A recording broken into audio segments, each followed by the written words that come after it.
Hello, and welcome to our presentation on global slavery in Uzbekistan impacts, drivers, and responses. We will explore how modern slavery continues to affect Uzbekistan in today's world and how both local and global responses are addressing to the issue. Let us begin by understanding what modern slavery is in today's world. So, modern slavery refers to the exploitative conditions where individuals are controlled through forces, threats, coercion, or deception and are unable to leave. This includes forced labor, human trafficking, debt bondage, and child exploitation. According to the Global Slavery Index, over 50 million people globally are victims of modern slavery. These conditions are especially prevalent in vulnerable economies, where poverty and limited legal protections increase the risk. In Uzbekistan, modern slavery was historically driven by the government forced labor system, especially in the cotton industry, where teachers, students, and public workers were concerned in seasonal harvesting. Although reforms have been made in the recent years, tracking the exploitation remain.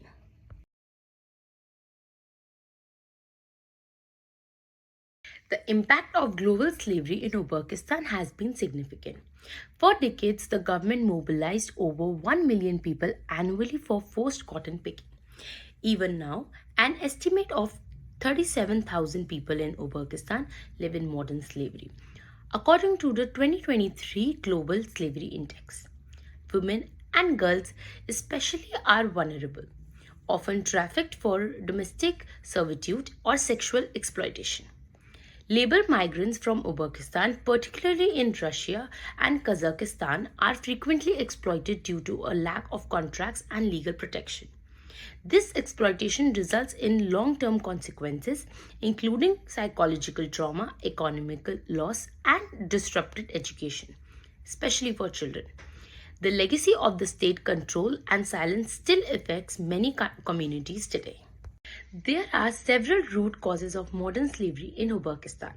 Firstly, poverty and rural unemployment force many into exploitative work, often abroad.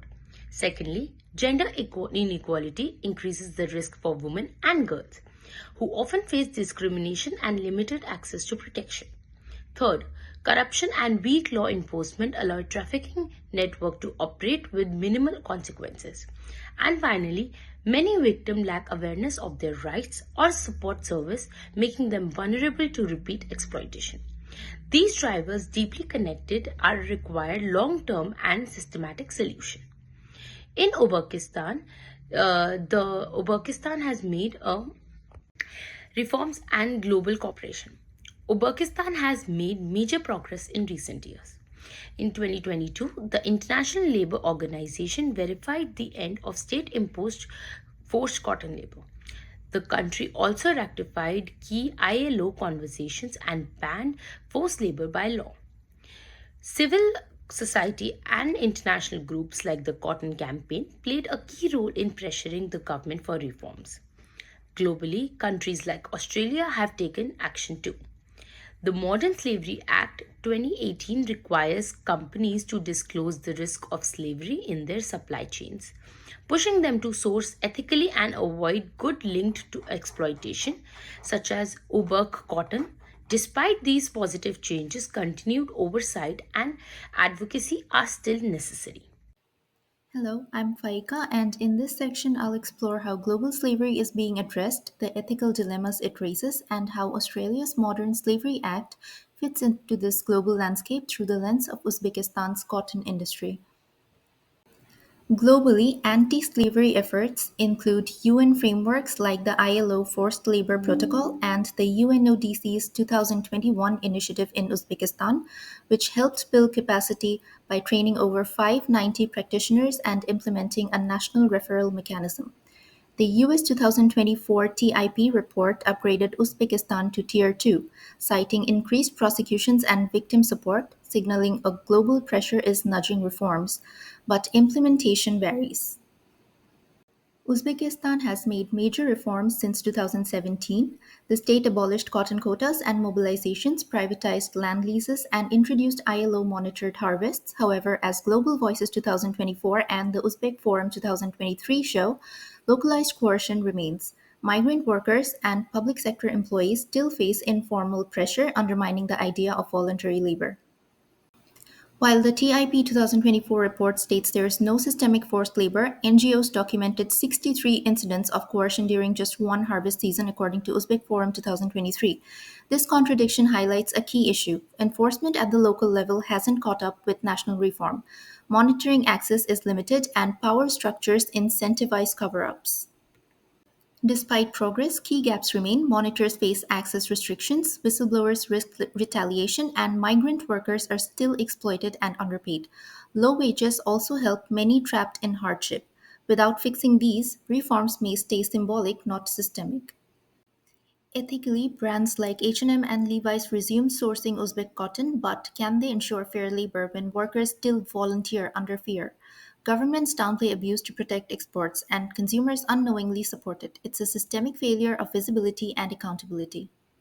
As Global Voices 2024 says, the era of state led forced labor is over, but the era of truly free labor has yet to begin. Poverty and powerlessness still trap workers. True reform demands structural change, empowerment, strong enforcement, and an end to coercion. Australia's Modern Slavery Act is a form of soft regulation. It requires over 3,400 large businesses to report annually on slavery risks across both global and domestic supply chains. These reports are made public through an online registry, promoting transparency and encouraging corporate self regulation. While the Act raises awareness and promotes accountability, its voluntary nature is a weakness. A 2022 review found that many reports lack detail and there are no penalties for noncompliance. Compared to Uzbekistan, where reforms are externally driven but inconsistently enforced, Australia shows how internal policy can falter without meaningful enforcement mechanisms. Global slavery cannot be dismantled through legislation alone. While countries like Uzbekistan have made visible progress under international scrutiny, enforcement remains fragmented and vulnerable groups remain at risk.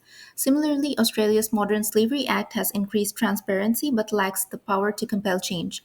A truly effective response demands structural reform, stronger accountability mechanisms, enforceable obligations, and worker centered protections. Ethical sourcing must move beyond compliance to transformation, where dignity and agency are embedded into every link of the supply chain.